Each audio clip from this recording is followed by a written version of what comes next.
హైయర్స్ welcome to our channel. TDP MLA Kolikapudi శ్రీనివాసరావుని చంద్రబాబు నాయుడు గారు suspend చేశాడు పార్టీ నుంచి అని చెప్పేసి వార్తలైతే వినిపిస్తున్నాయి. మరి ఈ సస్పెన్షన్ గల కారణం ఏంటి? వస్తున్న ఈ వార్తలు నిజమేంటుంది? ఇప్పుడు ఇదే అంశం మీద డిస్కస్ చేయడానికి ప్రజెంట్ మనతో పాటు జర్నలిస్ట్ చరణ్ పరమి గారు ఉన్నారు. వారితో ఒకసారి మాట్లాడదాం.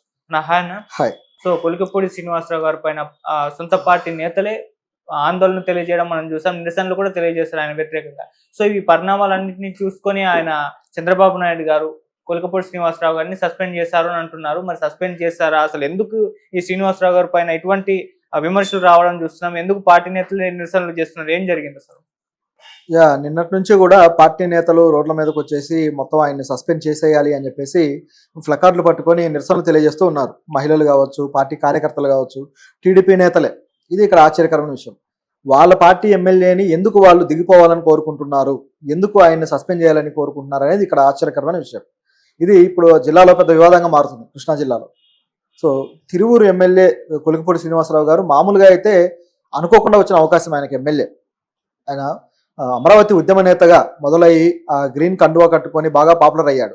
సో ఉద్యమానికి సంబంధించిన ప్రతి ఇష్యూను ఆయనే ముందుకు తీసుకొచ్చి మాట్లాడటము, బాగా మీడియాలో కవరేజ్ రావడం, ఇదంతా కూడా అందరూ చూశారు. సో దీన్ని దాదాపు గతంలో చాలా కాలంగా నడిపాడు ఆ ఉద్యమాన్ని. ఆ ఉద్యమంలో భాగంగా ఆయనకు వచ్చిన ఎలివేషన్ ఉపయోగించుకొని చంద్రబాబు గారు ఆయన్ని లీడర్ చేయగలిగాడు.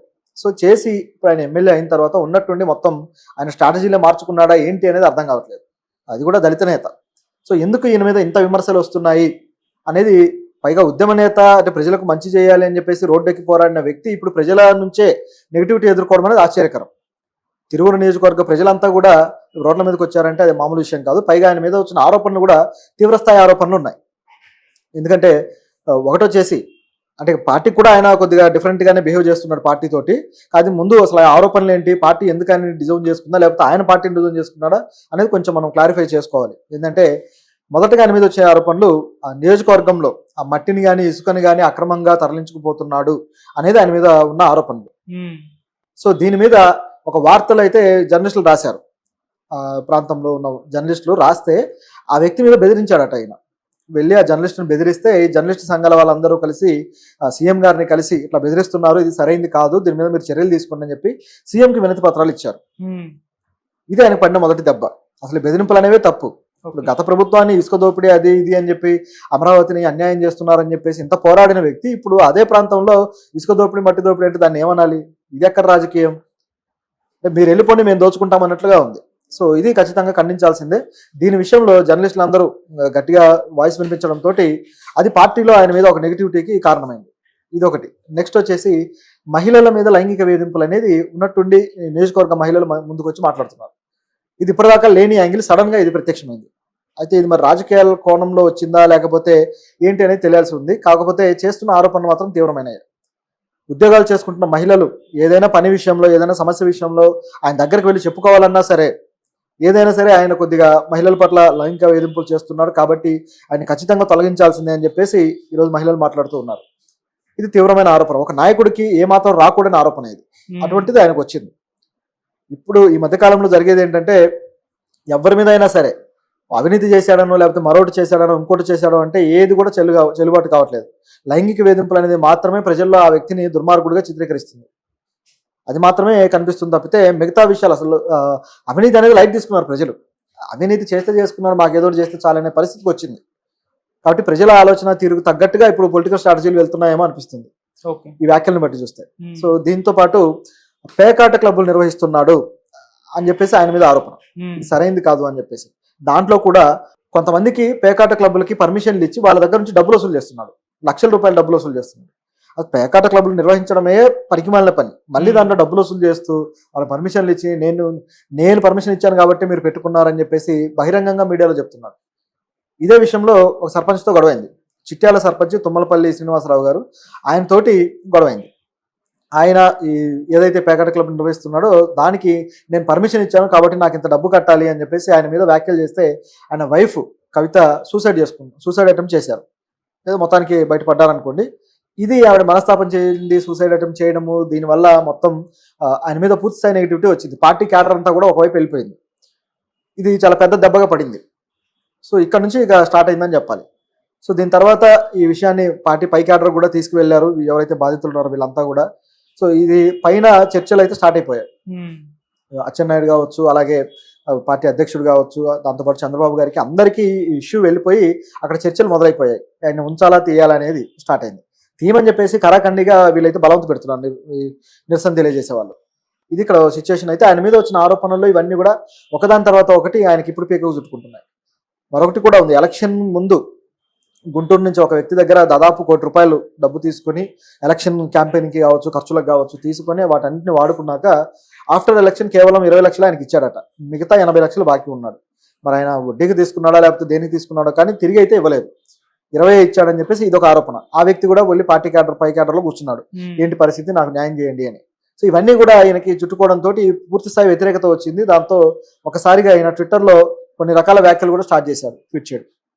అంటే పార్టీని ఒక రకంగా బెదిరిస్తున్నట్టుగా కనిపిస్తుంది చూస్తూ ఉంటే. అదేంటంటే అంటే తుఫాన్ వచ్చే ముందు నిశ్శబ్దంగానే ఉంటుంది, తుఫాన్ వచ్చినప్పుడు ఇది తెలుస్తుంది అన్నట్టుగా ఆయన కొన్ని వ్యాఖ్యలు అయితే ట్విట్టర్లో చేస్తున్నాడు.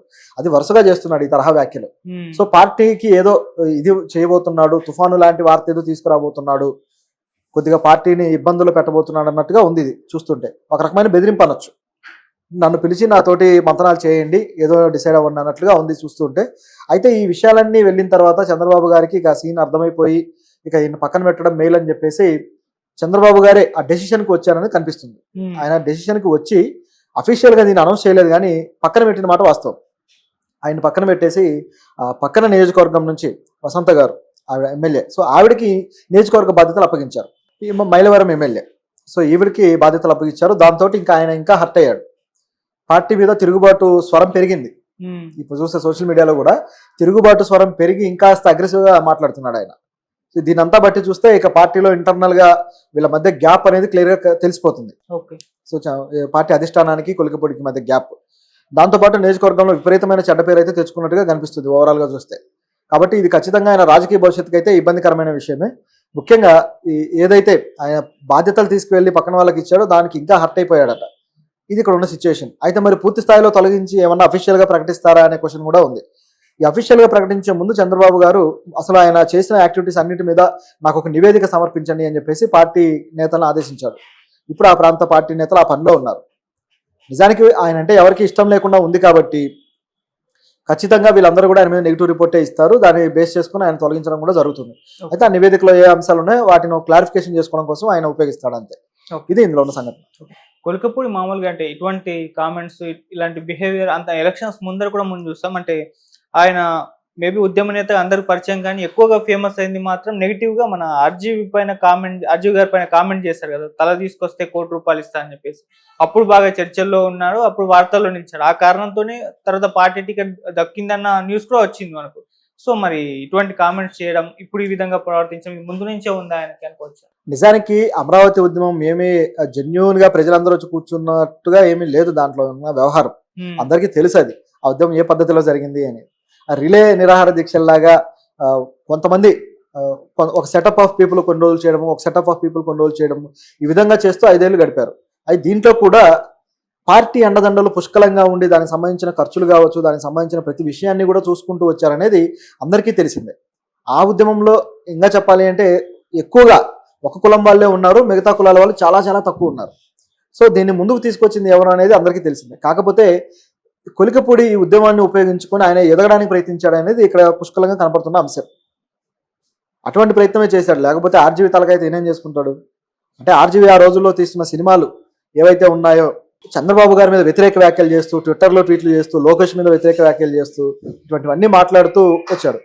లక్ష్మీ ఎన్టీఆర్ టైం నుంచి కూడా పూర్తి స్థాయి ఆపోజిట్ స్టాండ్ తీసేసుకున్నారు. ఆ సినిమాని ఆపడానికి ప్రయత్నించడం గత ప్రభుత్వం, ఆ తర్వాత ఆర్జీవి ఇట్లా లాభం లేదని రియాక్షన్ ఇవ్వడము, దాంతో ఇప్పుడు వీళ్ళని మంచి చేసుకోవడానికి మాట్లాడాడేమో అన్నట్టుగా కనిపిస్తుంది ఓవరాల్ గా చూస్తే. ఓకే, ఎందుకంటే పార్టీ పరమైన వ్యక్తిగా మాట్లాడడం డిఫరెంట్. పార్టీలో ఉండి పార్టీ పరమైన వ్యక్తిగా ఏదైనా మాట్లాడచ్చు. కానీ ఒక ఉద్యమ నేతగా అమరావతి రైతుల గురించో, అమరావతి అభివృద్ధి గురించో పోరాడుతున్న నేతగా ఉండి ఇటువంటి వ్యాఖ్యలు చేయడం అనేది కొద్దిగా డిఫరెంట్గా అనిపిస్తుంది. ఎవరికైనా సరే అటువంటి అనుమానాలు వస్తాయి. అది ఇక్కడ క్లియర్గా కనిపిస్తుంది ఈయన విషయంలో. కాకపోతే మొత్తానికి వాళ్ళని ఆకట్టుకున్నాడు, నాయకుడు అయ్యాడు, అంతవరకు బాగానే ఉంది. అయిన తర్వాత ఇప్పుడు ఆయన ఏదైతే అధికారంలో లేనప్పుడు అంత